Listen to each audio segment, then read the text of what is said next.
This is House Planning Help episode 80. Hello, I'm Ben Adam Smith, and this is the podcast for you if you're interested in building a new home or remodelling an existing property. I'm exploring what houses we should be building in the 21st century.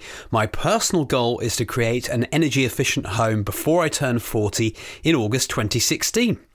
Coming up today, my guest is Paul Jennings from ALDAS. We're going to be behind the scenes of our brand new documentary called The Future of Housing and How Airtightness Can Help. We had the premiere on Thursday, just gone by. It's been very busy. This was at the Mildmay Community Centre in London, and it went down really well, the first showing of our documentary. We're going to put a link in today's show notes. Of course we will do that, so that you can check out the documentary. But I wanted to thank everyone who made the effort and came along. It was a very passionate group, and at the end we had more comments than questions. I think it was just people saying, how can we up the game? How can we change all of this? So it was fascinating to see everyone engaging at the end. So all good, thank you there. And I must do the thank yous to the production team, because something like this doesn't come together by accident. It's planned, it's coordinated, and you need input from quite a few people. So let's start with my wonderful wife, Kay, who was part of the team as well. There's Elron Burrell, who I'm sure you will know, and he has his great Passive House blog, elronburrell.com. Steve Folland, Lucy Cowell, and of course today's episode is with Paul, but Paul was also the source of some great ideas. He's built something for the documentary, which you will obviously see in it, but we talk about that in today's podcast. Mike Coe, who has also featured on a former podcast but was an ITV News cameraman, he directed the whole documentary out on location, which was good, so that took the pressure off me to be doing the interviews, etc. And his partner Lizzie Stooley ably assisting the whole crew. It's fantastic that she was with every single bit of footage that we filmed, helping us along the way. So that just leaves us with the editor, Tim Weymouth, who come at the end of this with just so much footage, and he suddenly thinks, is this all going to work? How are we going to get from one bit to the other? And it's quite interesting because I do a lot of editing myself and I enjoy doing that, but to see a professional and how he went about it and how quickly he can come up with scripts, I was amazed with that, because he needs to cue into all the different bits. Anyway, those are the thank yous. If you want to find out more, and I would say please do, because we put a lot of work into it, check out the documentary, houseplanninghelp.com/80. We'll embed it into today's show notes.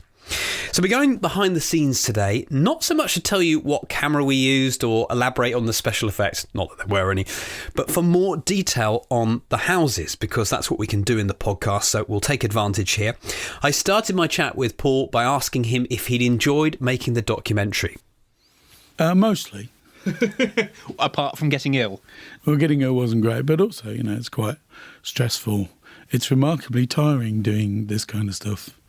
It is, isn't it? No one quite appreciates that. I think it's, particularly for you, you've got the physical stuff, all of the kit to move around, and then all of the thinking that goes along. But I really thought that this was worthwhile having a chat through some of the sequences in the documentary, because in the documentary we'll have to move quite quickly and perhaps can't go into a lot of depth, where, as in a podcast, we can have a chat about it. So maybe you can describe the first location that we went to and the test that we did. Yeah, it's a 1950s semi-detached house, brick built, so masonry construction. Had the windows replaced in about 2007 with UPVC windows, double glazed obviously, and was known to be fairly leaky because of discomfort and drafts. And as one of the residents is disabled, of particular concern. So we did the test, and what did we discover? Well, we put the fan equipment, the test equipment, in the back door and basically sucked air out of the house and went around looking for where it came back in. And some of the locations were expected and some of them were unexpected. The loft hatch was pretty poor. That wasn't really a surprise. But how bad the bay windows on the front, which had been replaced, how much leakage there was under the windowsill was a surprise. Maybe you could tell us how we found those leaks. So you're sucking air out of the house, and so it's coming in through the cracks. How did we see it visually for the film? Yeah, we're sucking air out. we're applying a pressure of 50 pascals, so it's about the same as a 20 mile an hour wind. So essentially exaggerating the drafts. So a lot of them you can just feel on your hand, on the back of your hand. But what we also use is chemical smoke, stage smoke, which exaggerates them. You can see them. And we also use a velocity meter, an anemometer, to measure air velocity through particular locations, which gives us a sense of how bad they are, how significant they are. Then we moved on to a different house. Now, this was more recent, developer house. Yes, this was so-called affordable housing built by a developer in about 2006, 2007. And, basically it was very poor. It only just met building regulations. You know, the building regulations will talk about an air temperature of 10, and it was over 9, so it was getting close. And the resident said she couldn't afford to heat it, couldn't afford to keep warm. This was an interesting point, wasn't it? Because if it's within building regulations and she's not willing to heat it, what does that say about the regulations? It says that the regulations are the lowest common denominator. They're about making sure the building won't fall down. They're not making sure the building is fit for use at all. But is that right for regulations? Should we not have regulations that are more about having a good quality of life for the person who lives in it? That's what I would assume the regulations would be about, or if they're not there, ramping up to that point. Oh, I agree. And especially in this was actually built as affordable housing. It's laughable, it's pathetic that volume house builders, well-respected volume house builders, continue to build such rubbish, that houses that people can't keep warm in without spending huge amounts of their disposable income, maybe more than their whole disposable income. The one thing that we can't do, though, is completely generalise, because we've only tested that one house. But in your experience, have you seen this quite a lot? I don't know. How many developer houses have you tested over the years? Well, it's certainly true that most of my testing isn't developer houses. It's self-builders, it's passive house, it's at the better end of the spectrum. But I've done quite a few. And the key thing, it's not about developer, it's about the construction type. The fundamental weakness of so much of these properties, these houses, these flats, is plasterboard. Plasterboard on dabs, plasterboard most commonly stuck to blockwork because it's cheap and easy construction, but it's also very vulnerable to air leakage. Let's compare these two properties then that we looked at. So we've had a modern developer house and something from the 1950s, yet the airtightness results were actually better on the older building. Well, true, but they were both pretty poor. You know, an airtightness result above 8 is not comfortable building. One of the things people forget, what we're talking about, an airtightness of 10, which is the maximum under the building regulations, basically means if you have a 20 mile an hour wind blowing, after 6 minutes in the hour, your hot air is gone. Yeah, that says a lot. That was a good fact. I was pleased to work that into the documentary. So on the 1950s house, you were keen, you suggested this, that we ought to do some remedial work. How did we go about this? Well, essentially, we got a team of specialist sealers, people I've worked with on passive house projects, so I know they are good at sealing. Paul, I've got to say this. We've nicknamed them the Gunge Brothers. I don't know whether that's fair at all. That's Mike, the cameraman, to blame. Sorry, keep going. Yeah, well, if you meet them, you will see their clothes are covered with mastic. That is where the Gunge Brothers comes from. To be fair, particularly on these jobs, they didn't use that much mastic. So there you go. What did they use? They used, as is always the case, a variety of things. One of the big issues in the 50s house was the windowsills on the front bay. So essentially they took off the plastic windows that had been glued on as part of the window replacement back in 2007 and put nice solid wood windowsills on and sealed around the edges. So they basically, instead of having a plastic cap over a hole, they had a proper windowsill sealing it up. And in terms of blocking up all of these holes, the materials that we're using, are these environmentally friendly, or have we got to look at the bigger picture? Well, I mean, they vary, as is always the case with these things. And there's a trade-off between environmental friendliness and speed and ease in application. And I'm afraid a very common use for this sort of remedial sealing is expanded foam in various grades and of various types, because it's quick and it's easy and it works to a degree, although you have to be careful. So it's not the best, but anything that's going to make a house last an extra 20, 30, 50 years, the embodied energy, the environmental impact versus what you'd have to do to replace that house if it was deemed completely unusable, it's an orders of magnitude difference. Is this durable material a proper fix we're doing? It's fairly durable. I mean, I wouldn't want to bet on it being there in 50 years, but it'd be there for the life of 20 or 25 years. Yeah, it should be. You have to remember that houses are subject to maintenance. If you have a gas boiler, you'll be expecting to replace it on a 15-year or thereabouts timescale. So there is ongoing maintenance, and one of the huge issues in this country with such a big private rented sector is inadequate maintenance, poor maintenance, or even no maintenance, and the building stock getting gradually worse over time to get to the point where there's quite large quantities that are actually unfit, shouldn't even be allowed to be used. Some of these cracks, are we suggesting that they have developed over time or that actually they were there initially? Well, again, they vary. One of the things we found was quite a lot of leaks around the electricity cables coming into the house and going to the consumer unit just inside the front door. And that's probably been there from day one. May have been modified over the years, but fundamentally that would have been leaky from day one. A lot of the other leaks, though, were associated with the window replacement. So this house got worse. Do you know that, or are you guessing?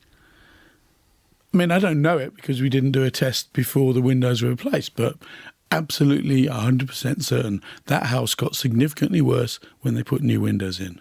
Basically, quick and easy, nobody understands the difference between quality window replacement and cheap, affordable window replacement. And they had big gaps under the windowsills, which were drafty and uncomfortable. We found on the French doors at the back, there was actually a hole at the bottom, essentially open to the cavity, which had newspaper stuffed in it. I mean, newspaper gave us the date the windows were installed. I just don't understand why. Why do these companies have these standards, or how do we make sure we pick someone who's going to do a good job, that it will all be sealed and it'll be better than it was before? Well, I mean, as always, it's buyer beware, and more knowledge, more awareness of the householders, the people who are purchasing improvement works will help.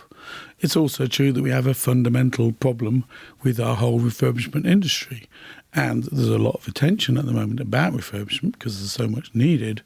But my concern is that we're going to continue to see very poor refurbishment that makes properties subject to water problems, moisture problems, mould in the walls. They call it interstitial condensation.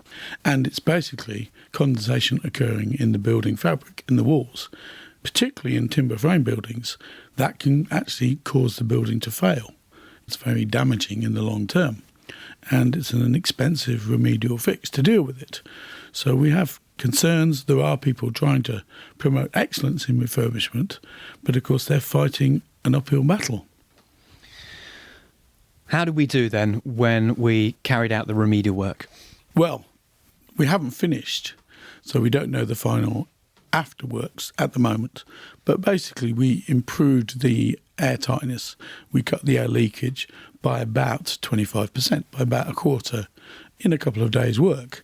We tackled the gross leaks, the most uncomfortable leaks, the leaks, for example, the windowsill in the bedroom where the disabled person sleeps, which is actually, that's good for their health, not just their fuel bill.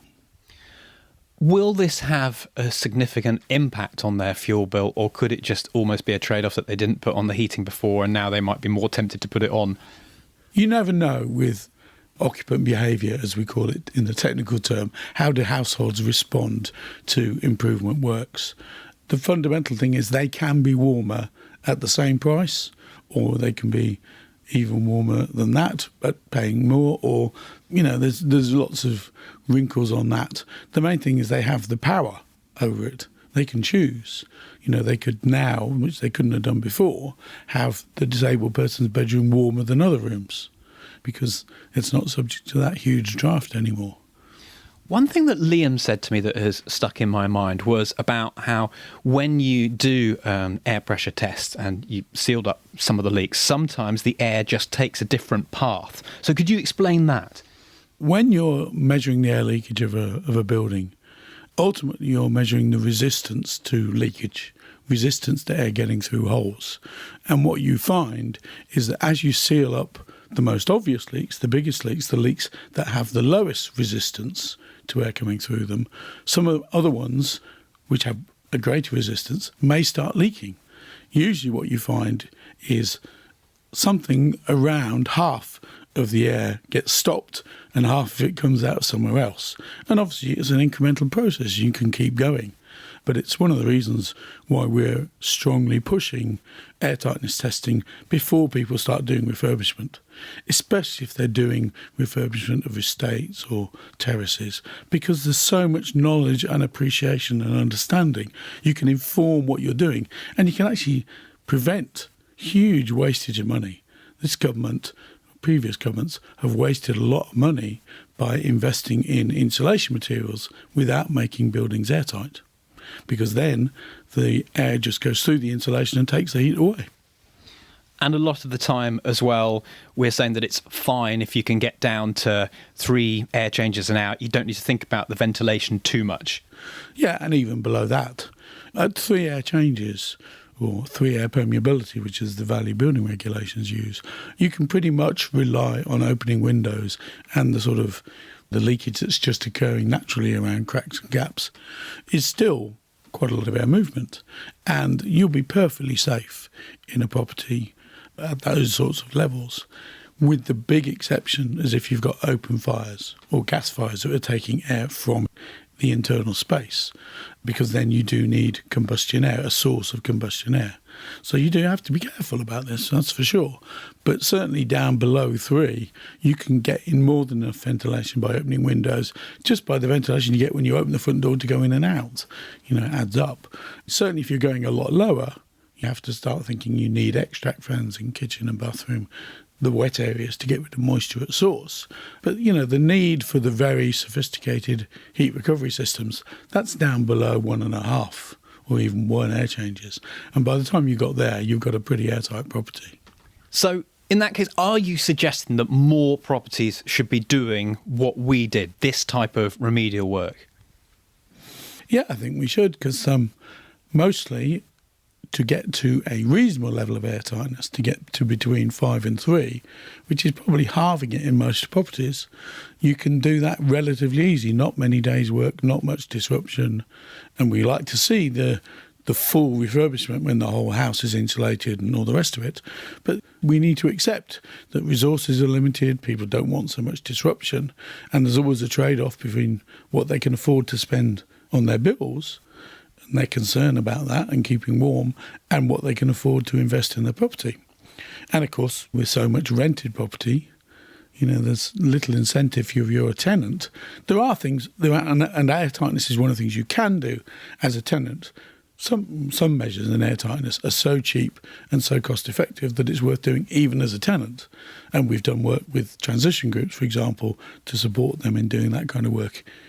But mostly you need to have some ownership to be willing to invest. And Paul, perhaps one of the reasons why you have this croaky voice could be the hard work that you've put into the demonstrator. So probably this is all connected.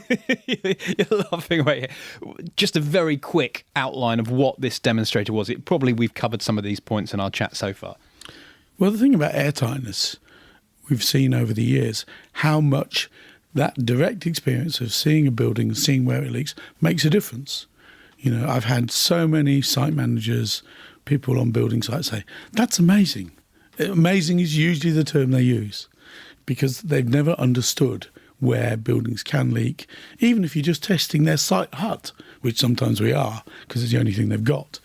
And they don't appreciate air leakage until they put their hand against an electric socket, a door key, anything like that, things that you don't expect to leak. Obviously, if you see a door and you can see daylight around it, you expect it to leak.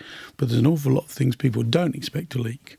The idea of this demonstrator is to make that available to people more easily. You don't have to come to a test. I mean, what we're hoping is to basically take it on tour around the colleges and universities and do that. So basically you can come along and you can see a leak and you can see the same leak sealed up properly. Maybe we'll even do it so you can try it yourself. So it's really just comparing, this is done in a bad way, this is done in a good way. Yeah, well, it's all because it's got removable panels. It's flexible too, so we can change what it's doing. And it looks like it could be a good place to keep an exotic bird or something in the middle, right? I was thinking recalcitrant children, but, you know. Fair enough. Okay, and a couple more things to mention. You came along to Mike Coe's house, and this is actually where it all started. We set the scene at his house, and obviously this is an exemplar property. So what are we looking at here? Perhaps put into perspective the values that we've been talking about so far, and then the number of air changes per hour that this one was tested at. Well, I mean, Mike's house is exceptional. It's a passive house, it's autonomous, and when we tested it, it's a couple of years ago now, it achieved 0.36 air changes.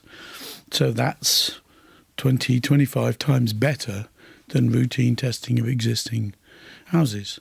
And of course, at that level, it takes very, very little heating. You know, heating bills in the tens and twenties of pounds per year. It's ludicrously low in a lot of ways. And it's very comfortable inside because there are absolutely no drafts. And that really is the difference. And certainly I aspire to a house like that. I imagine you aspire to a house like that. I mean, I don't understand why, if Brussels, the city of Brussels, can say that every new building will be a passive house. You know, it's not a small town. It's a big city and it's a vibrant modern capital. Why isn't somewhere in the UK? Why are we not doing initiatives like that in the UK? Well, maybe one day, you know, hopefully not too far off. And you're right, it's a case that we could be doing this, and I suppose that's one of the sadder sides of this documentary, is just seeing how many bulk standard developer houses have gone up, and almost every town, quite a lot of villages as well, have a scar of one of these places. So in the documentary, I was keen to bring in Ashley Vale, which is a self-build scheme. Again, we've covered it on this podcast, as we have with Mike Coe's house. If you head back into the archive, you can find out more about both of those projects. But Ashley Vale, I thought interesting because A, they'd fought off the developers, and because it had been set up 15 or so years ago, they actually hadn't paid as much attention as perhaps they might have done to airtightness. Yeah, and they probably regret that now.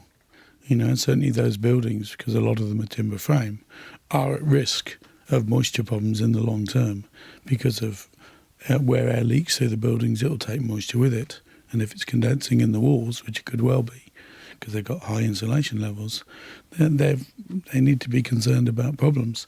But, you know, I mean, it's not just Ashley Vale, it's the whole country. You know, there was very little awareness. It didn't come into the building regs at all till 2002. That's another sequence in the film that we wanted to demonstrate the diversity of what they've done there, the self-build scheme. I suppose I did detect almost some of the elements of co-housing, and I know that Lancaster co-housing was one of the ones that you kept an eye on in terms of airtightness. Now, that was a completely passive house standard development. So are we going to see more schemes like that? Yes, we are, you know, absolutely, without a shadow of a doubt. Co-housing has considerable advantages in terms of sharing resources. You don't need so many vehicles, you don't need so many washing machines. Personally, it's the lifestyle I like. And Lancaster, yeah, it's 44 passive houses. We tested them all and they all passed, which again is another difference, because in mainstream construction, you don't test every house. You test sample houses. So there's always the concern. In fact, there's always the knowledge that the builder won't do as good a job in the houses that aren't being tested. And, you know, building control, under-resourced, not enough training, and they don't understand the need to go and do random checks to hold the builders to account. As we step back from all of this, can you see any theme developing, anything that we're going to walk away from this documentary saying we've learned? We haven't tested lots of properties. Perhaps another time we'll get the budget to be able to do something on a bigger scale where we can have more conclusive data. But is there anything that you would point to, having gone through this experience? I suppose the key thing is providing people with a demonstration, with an appreciation of where air leaks. And what we clearly need is basically we need a national database of house types, where they leak, where the problems are in the insulation, and what's worked and what hasn't worked in fixing them. And does that vary hugely? Is that why you're suggesting a database? Because my impression when I often ask you this question is, do you know how this house is going to perform before you do the test? And you say, well, I never ever guess it because you just can't tell. So is a database going to help for something like that? Well, the thing is, there's always a variation between houses that are near identical. But if you're doing a terrace of Victorian houses, obviously they've all been modified in different ways, but there will be certain fundamental airtightness issues which you can expect to be common throughout. Same is true, although harder to tackle, if you're 80s, 90s, spec built, out of town, noddy boxes really, which have such huge problems, I suspect we're not going to be able to fix them. But they are definitely there. Paul, really appreciate your time yet again. Always a pleasure, and thank you very much. Thank you, Ben. In today's show notes, we've summarised the key points from this session. We also have a fair amount of photos, a few from our launch events, also some photos that we took during the filming of the documentary, and photos of Paul's demonstrator. What exactly is it? Well, take a look for yourself. houseplanninghelp.com/80. And of course, we've embedded the documentary. In fact, I wanted that to be the call to action for this episode right this moment, although perhaps if you're on the move, it won't make sense. But please watch our documentary and feedback. Have you enjoyed it? Do you think it's incredibly biased? Because probably is biased, but I think we need a documentary like this. And if you do like it, of course, give it the thumbs up on YouTube. I'd love that. Next time you hear me with the Paul Jennings Cold, hopefully I won't be passing it on to our next guest, who is Kath Hassel from HPH080 Consultants. We're going to be talking about rainwater harvesting. Hope you can join me for that one. Cheers.